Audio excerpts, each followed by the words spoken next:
Hey, what's going on everyone? Greg here, and lately there has been a lot of talk about the Apple Watch Series 5, and basically there's a lot of people out there right now making videos, writing website articles, people I respect that are saying maybe Apple won't be making an Apple Watch Series 5 this year. Their main argument is that there hasn't been that many leaks regarding the Apple Watch Series 5. We've seen leaks, of course, about the new iPhone 11 and iPhone 11 Pro, and even the new 16.5-inch MacBook Pro, but when it comes to Apple Watch Series 5 leaks, there aren't that many. And a lot of the articles I'm reading and a lot of the videos I'm watching are basically saying that the Apple Watch Series 4 was the undisputed king of smartwatches. There is no real competitor for it. There is really no pressure on Apple to update the Series 4 design, and basically they'll keep it around for another year. Maybe they'll drop the price to attract a new segment of customers. Maybe they'll upgrade the finishes of the Apple Watch Series 4 with a new titanium and new ceramic finish, which actually did leak out, but that wasn't really tied to the Apple Watch Series 5. So maybe they'll do that to refresh the Apple Watch hardware a little bit, but there will be no Apple Watch Series 5 at this year's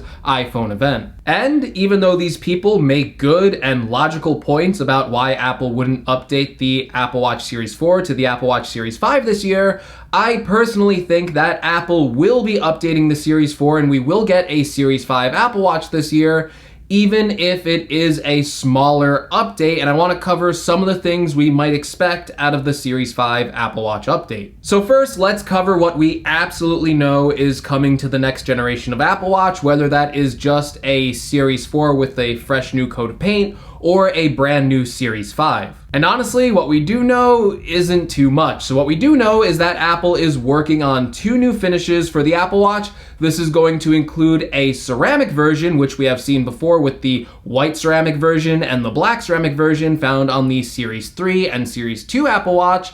And we're also expecting a brand new titanium finish, which Apple has never done before on a watch. Of course, there are titanium smartwatches out there, and the Apple Card just launched, and that physical card is actually made out of titanium, so that's kind of funny that Apple launches this credit card made out of titanium, and all of a sudden they're exploring this titanium finish to put on an Apple Watch. As for the pricing of these two new finishes, I think for the ceramic design, we already have a good idea of what this is going to cost, and it's going to cost a lot of money because the old ceramic designs for the Series 2 and Series 3 Apple Watch cost around $1,300. So I think if Apple is implementing that same material into a Series 4 Apple Watch, we can expect it to start at that high price point. Now, to me, the titanium material is a lot more interesting because Apple's never used titanium on any of their watches before, and titanium kind of looks similar to stainless steel, but offers some better benefits. So one of the benefits of titanium is that it's about half as light as stainless steel,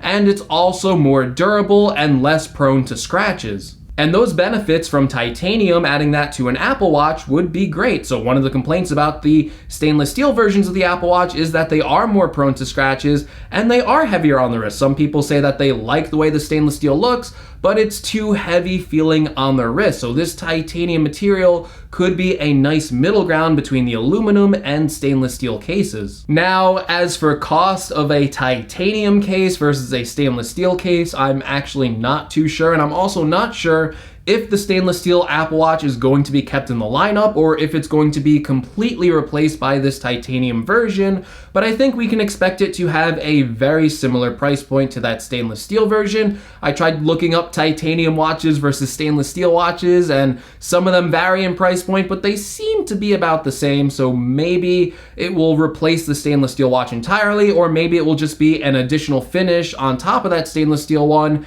and it will have a similar price point, or maybe unfortunately a higher price point depending on how Apple decides to market this new material. The only other tidbit we know about the Series 5 Apple Watch is that Apple will be using Japan Display to provide the OLED displays for this watch, and this comes out of notable supply chain analyst Ming-Chi Kuo, who usually has very accurate reports on what to expect when it comes to new Apple products, and he's saying that the Series 5 Apple Watch will be getting these OLED displays by Japan Display. So in that way, I think that Ming-Chi Kuo is a pretty reliable source, and we will be seeing a Series 5 Apple Watch this year. So far that's all we really know about the next version of the Apple Watch. Now I want to go over some of the features that we shouldn't expect for this year's version. The first thing we really shouldn't expect for this year's Apple Watch is Apple adding a micro LED display to the Apple Watch. We heard rumors that Apple has been working on this technology,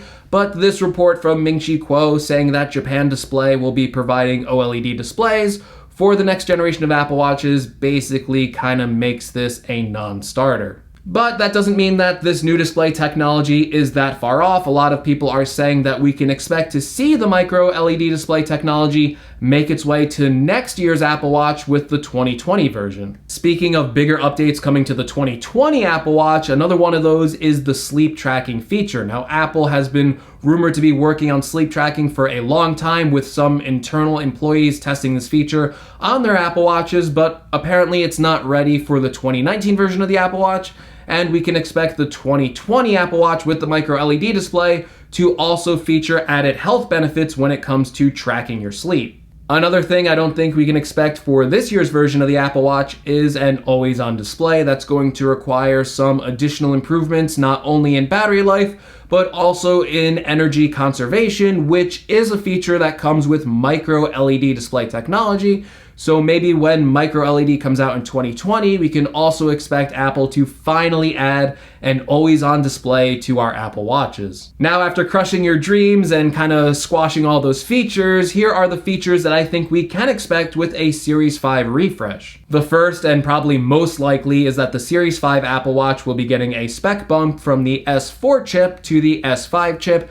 Apple's custom silicon teams have been great at improving the A-series processors and that S-series chips on the Apple Watch. Apple Watch performance every year has been getting major increases, and I don't think that this year is going to be any exception. Expect the Apple Watch Series 5 to be even more powerful than the Series 4, which is actually pretty good. And the Series 4 Apple Watch is honestly a very speedy device, so I'm looking forward to seeing how the Series 5 can even improve that further. I also think we can expect some better wireless out of the Series 5 Apple Watch with the addition of Wi-Fi 6. Wi-Fi 6 is the next standard for the wireless protocols, and I think that the Apple Watch will be getting that wireless protocol along with the new iPhone 11. One of the current rumors for the next iPhone 11 is that you will be able to wirelessly charge your AirPods on the back of the device. I also think that you'll be able to charge your Apple Watch on the back of the iPhone 11.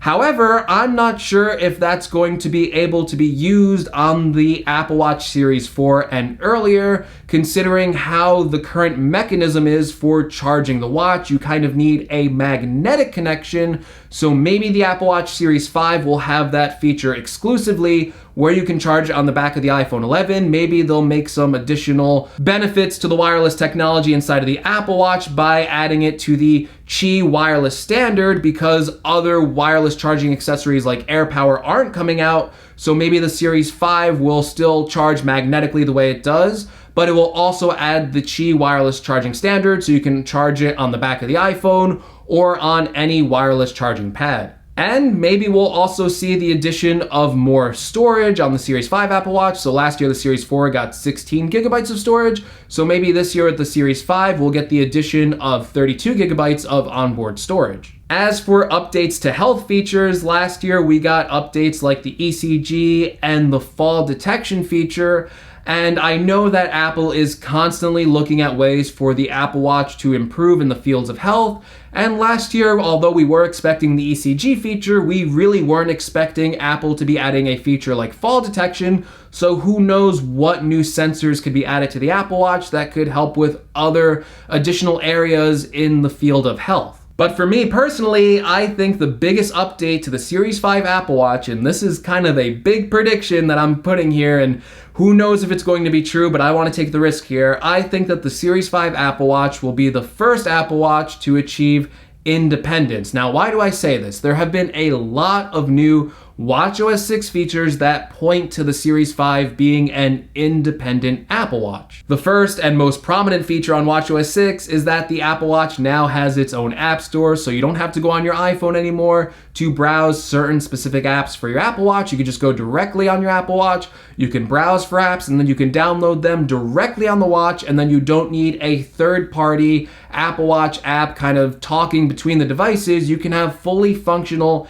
independent third-party Apple Watch apps and download them directly onto your Apple Watch. Another feature that rolled out in watchOS 6 is that you can now see software updates on your Apple Watch, and then it actually gives you the ability to hit the install button. Now, I still think you need on the betas to have your iPhone near to you, but if you look at the wording on watchOS 6, it doesn't say anything about having an iPhone for you to download this update for it to install on the Apple Watch. And maybe this is because that the Apple Watch Series 5 will be able to fully download software updates without the need for having an iPhone. So with an Apple Watch having its own store and having the ability to do software updates all by itself, that kind of leads me to believe that maybe the standout feature of the Series 5 Apple Watch is that it is a fully independent Apple Watch and it won't need an iPhone in order to work. The Apple Watch is already dominating the smartwatch market, having the majority of sales, and it's also set to eclipse iPad and Mac sales for this year for Apple, so this is a growing category with a lot of momentum behind it. Imagine opening up the Apple Watch to work for everyone and not just iPhone users. This could be a lot like when Apple unleashed the iPod by allowing iTunes to run on Windows, and that opened up the iPod market for a lot of people and made iPod sales accelerate. Sure, maybe you wouldn't get all the features of an Apple Watch if you didn't have an iPhone, but Apple could add enough of the features, especially the health features,